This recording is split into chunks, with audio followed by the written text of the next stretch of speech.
me see a show of hands. How many of y'all have been watching March Madness already? Been watching it? Yeah, a lot of people here. I really, really enjoy March Madness. There's no other athletic event, in my opinion, like it. Not the Super Bowl, World Series, NBA championship. March Madness is crazy. And one of the reasons they call it madness is because of all these teams that come out of literally nowhere with these players we've never heard of in our entire life, and they make an impact, and sometimes they go all the way to the Sweet 16, Elite 8, even the Final Four. It's quite amazing. And all these mascots I've never heard of, like the Chesapeake Bay Retrievers. Remember them from last year? This year, Liberty won. Liberty plays today. Who's Liberty? The fighting fundamentalists? The Second Amendment men? I mean, what is going on? So it's just crazy. I mean, March Madness is fun. And you know, it's just interesting to see these teams, these coaches, these players, kind of the least likely emerge on a major stage. And it's interesting, speaking of stages and basketball not, when we moved here, my family moved here in 1978, my little brother Cliff was 6 years old. And so, you know, you go to Sunday school before church, that's where you do it. So they were in a Sunday school class and Cliff's sitting there and the teacher gets up and she says, okay, boys and girls, today we're going to talk about Moses. And she goes, how many of you know who Moses is? And so only one person in the whole class, Sunday school, raised her hand, and it was Cliff, my little brother, 6 years old. And the Sunday school teacher thought to herself, oh, isn't that great? The new pastor's kid knows the answer. I'm going to call on him. And so she goes, Cliff, who is Moses? And without hesitation, Cliff said, he's the center for the Houston Rockets. No lie. No lie. So today, we're going to talk about a guy by the name of Moses. And Moses, believe it or not, is one of those guys who's a least likely. Moses is an underdog. Moses is a guy that comes out of nowhere. And we find Moses at an interesting place in his life. Moses is 40 years old. He was born and raised in Egypt, if you remember. What are you doing? Are we switching here? Is it scratching the beard? Okay, hold on a second. Here we go. I'm going to keep that on, though. All right. So Moses is, he's 40 years old right now, but if you know Moses' backstory, he was born and raised in Egypt. Do you remember his story? So his parents hid him. Moses was adopted by the Pharaoh. So Moses grew up in a fantastic home situation. He had all the money in the world, all the food in the world, all the perks in the world. He had the greatest education in the world. Moses had it going on. Now, Moses was Jewish. He was an Israelite, adopted by royalty, adopted by the Pharaoh's house himself, raised by Pharaoh's daughter. So his future was unlimited. However, his people over the past 400 years had grown and they'd become slaves in Egypt. He didn't like that at all. So one day he was out and he saw an Egyptian taskmaster treating one of his fellow Israelites harshly. He went out and opened up a can and beat the fool out of the Egyptian, killed him, dead. So I don't care who you are. You're killing a fellow Egyptian, you murder him in cold blood, you're in trouble. So Moses left Egypt. He went hundreds of miles out of Egypt to a place called Midian, and he is working there for his father-in-law named Jethro. So he's 40 years old, he's on the lam, he's a fugitive, he's working for his father-in-law, when all of a sudden, this unlikely fugitive sees the burning bush, remember? He sees a bush burning, which is typical as he's working out on the ranch, working outside. There are all kinds of brush fires, but Moses is attentive to the small things, and he noticed that this bush is on fire, but for some reason it's not being consumed. I mean, it's crazy. So he goes and investigates what's going on in this bush that's burning, but it's not being consumed. And when he gets closer, he hears God speak to him. And here's what God says to Moses in Exodus chapter 3. Look what he says. He says, the Lord said, I have indeed seen the misery of my people in Egypt. I've heard them crying out because of their slave drivers, and I'm concerned about their suffering. So I've come down to rescue them from the hand of the Egyptians and bring them out of the land into a good and spacious land. So the Israelites who were slaves are crying out. They're screaming to God, help, for mercy. God hears their cry. I'm going to bring them to a land flowing with milk and honey, the home of the Canaanites, Hittites, Amorites, Perizzites, Hivites, and Jebusites. And now the cry of the Israelites has reached me, God says, and I've seen the way the Egyptians are oppressing them. So now, go. I am sending you, Moses, to Pharaoh to bring my people, the Israelites, out of Egypt. So God calls a fugitive to become a freedom fighter. He says, Moses, I want you to go back down the road, not the road to the Final Four, the road back to Egypt. You got to go back to Egypt. You got to rescue my people from slavery. I'm going to be with you. I'm going to do all kinds of miraculous signs through you. Moses, you have to do it. Now, it's interesting, if you've read the Bible just a little bit, you'll see that God frequently calls people who are least likelies. He calls people who you wouldn't predict he would call to do what he wants him to do. And to step out and to go down that road and to perform a difficult task and to embark on the hero's journey.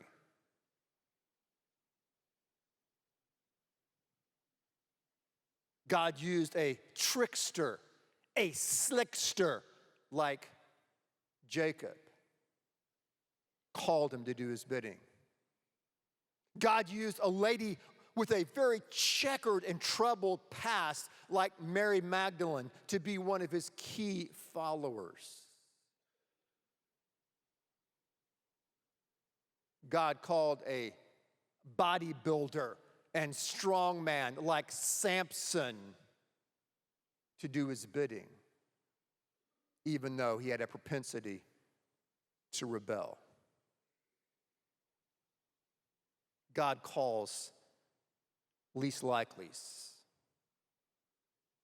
underdogs, people with a past, people with hang-ups, if you would, to do his bidding. What a call Moses had. What a road God was inviting him to travel down. He was inviting him to go back down the road to Egypt and then to go down a different road into this promised land, into this spacious place. We all have different callings in our life. Some of you may have been called to be a teacher. Others of you have called to be a coach. Some of you have been called to be a scientist.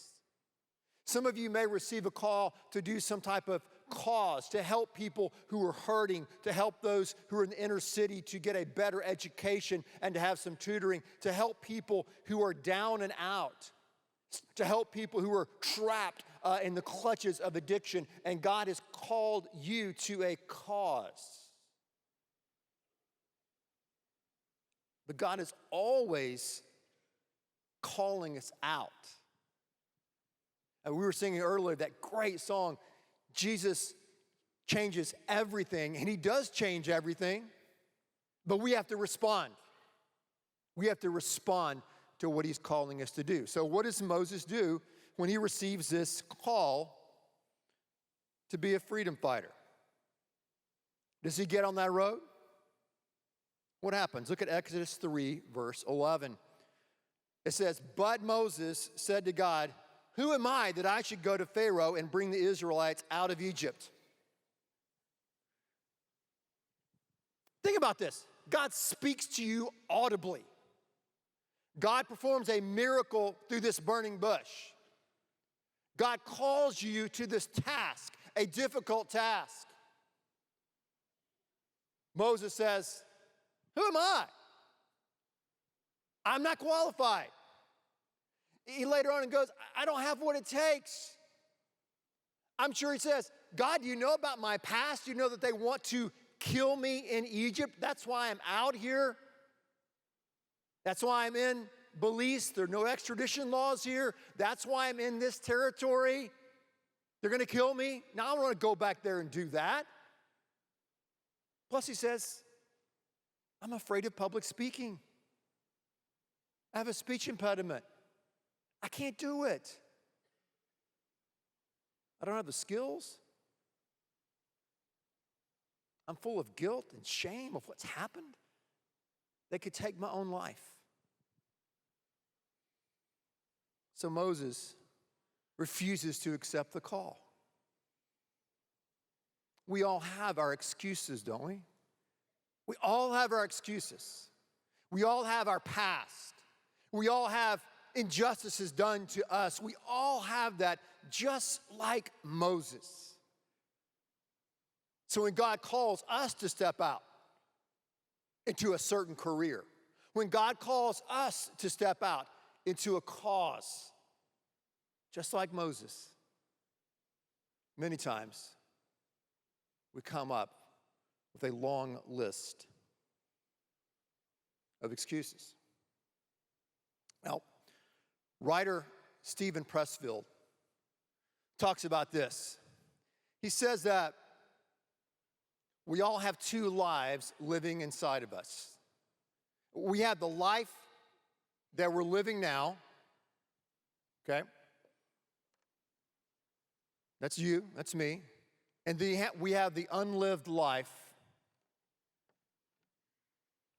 within us. We have who we are right now.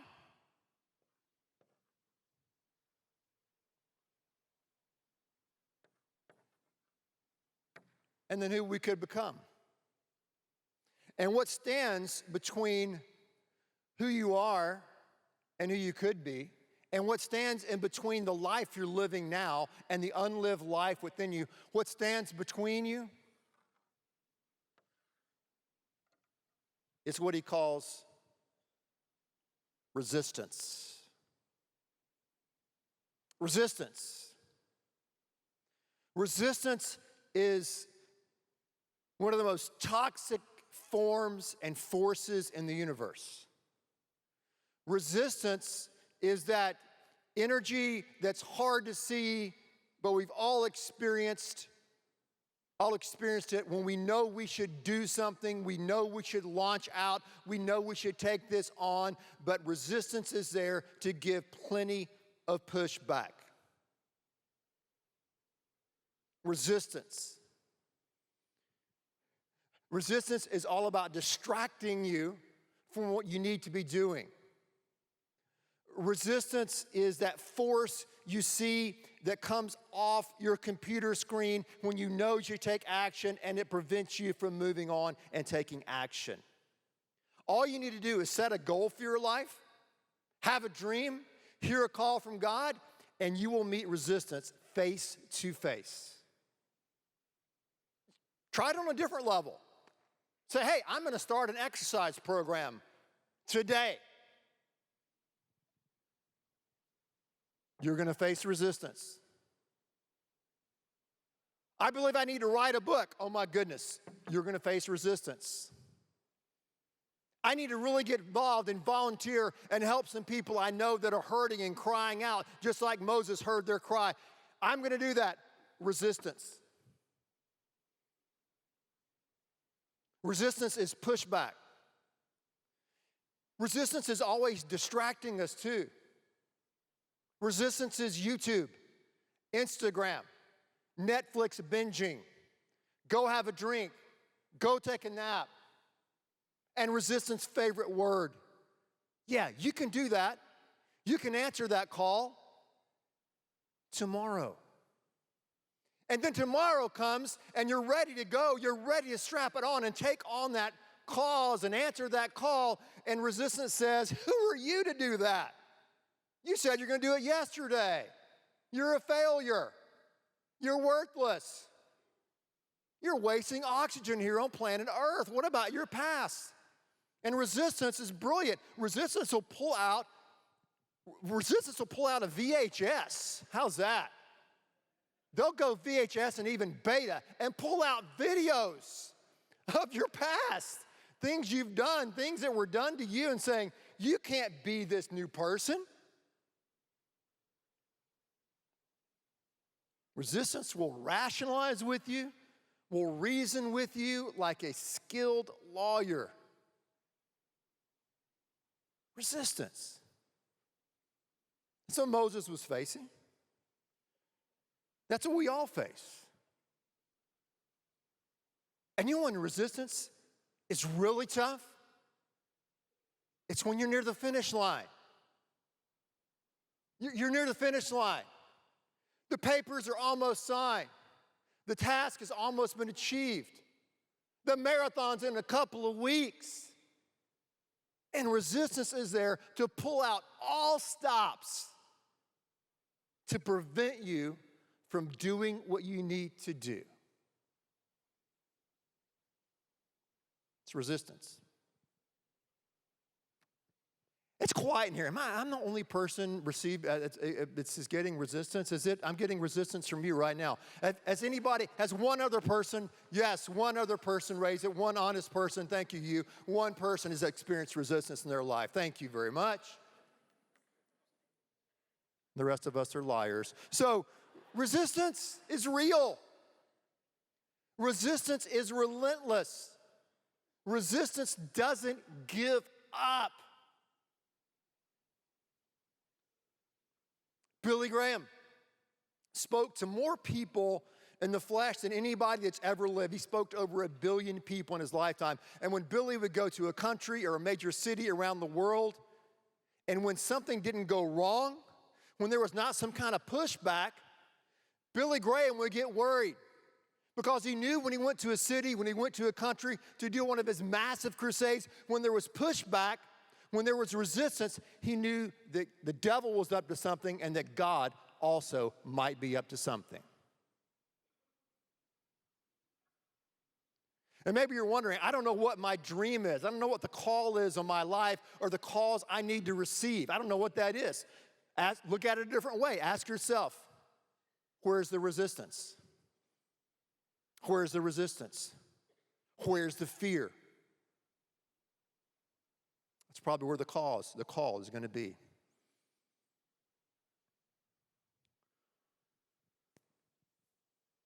You see, God, He knows the possibilities that exist inside of you and inside of me. We have possibilities, we have potentialities that must be actualized. But we have to deal with the big R, resistance.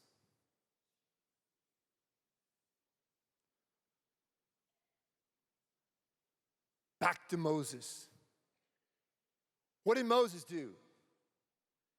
Is Moses going to cave in to resistance? Is he going to cower back from this great call that he's had on his life? Is he going to listen to those voices? You don't measure up. You're not good enough. You don't have what it takes. Is Moses going to cave in, or is he going to face his resistance? Let's just do this. Let's skip ahead all the way to the New Testament, to Hebrews chapter 11. Hebrews 11 is the hall of fame of faith. It's God's hall of fame, full of men and women who went down difficult roads and endured. And let's see if old Moses made it. Hebrews 11:24 says, by faith Moses, when he had grown up, refused to be called the son of Pharaoh's daughter,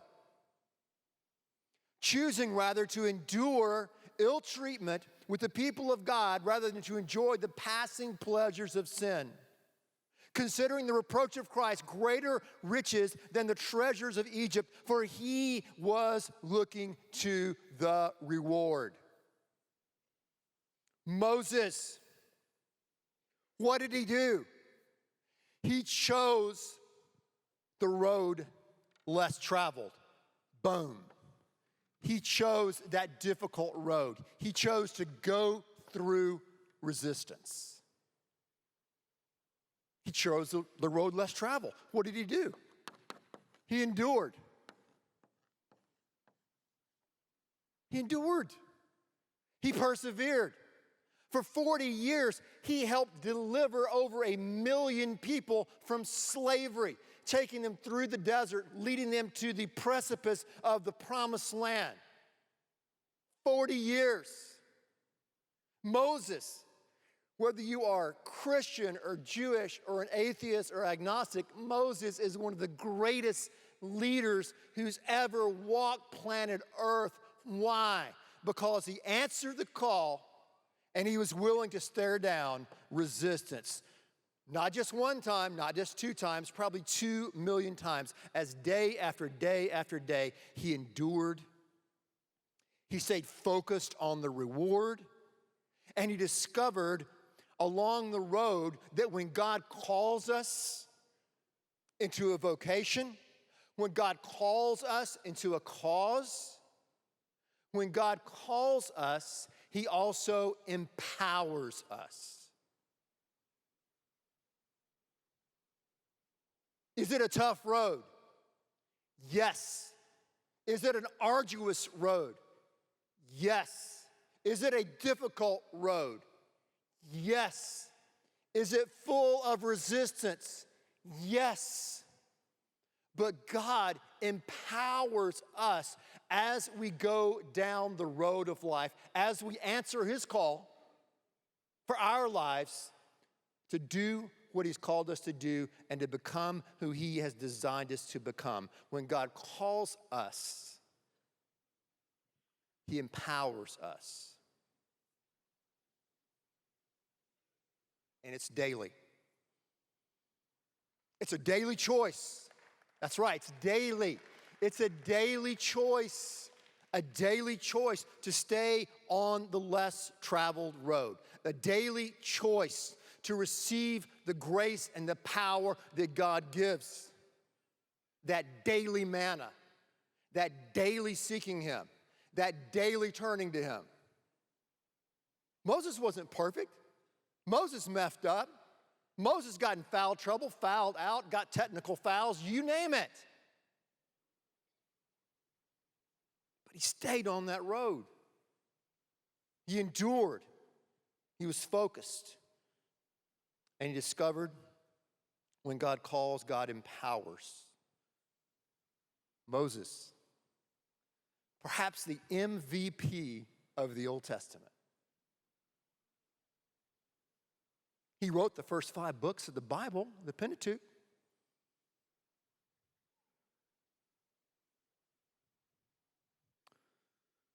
You know, it's interesting.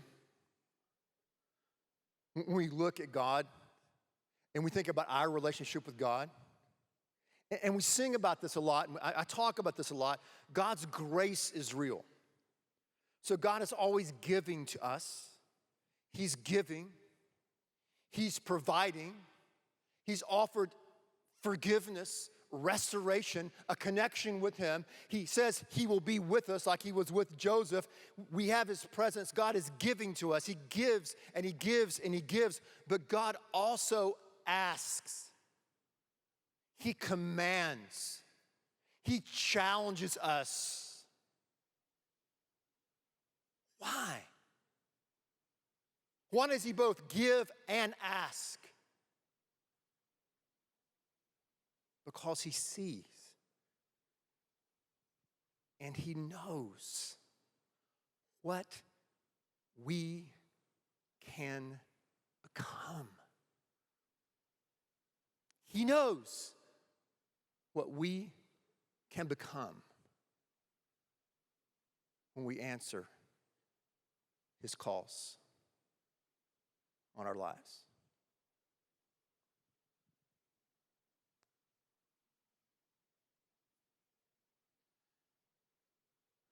I just have a feeling, call me crazy, sue me, but one day, we're going to have a chance to see God's bracketology, his brackets, his Final Four, his Sweet 16. And I have a feeling it's going to be full of men and women and young people who we don't know their names, we don't know their mascots, we don't know where they came from, but they simply answered that call. That's right. Stayed on that road and was focused on the coach, focused on Christ, who would give them that final victory. Pray with me. Father, I thank you so much that you are a God that is so patient with us. God, we need your patience. God, we thank you that you are a God that just doesn't allow us to sit around and sit on the couch and channel surf and, live looking at a rectangular piece of plastic for our entire lives. But God, you call us to something grander than that. You call us to something more difficult than that. And God, we thank you that you empower us on the way. Lord, I ask that during this time of invitation, that you would lead those who need to stand and come down front today. Some students that are here today, some singles are here today, some families and couples, they just need to stand and walk down front and say, hey, today's the day we're joining this church, or today's the day I am joining this church. And God, we give you this time of invitation to you. May they stand and come down front today as you lead, in Jesus' name.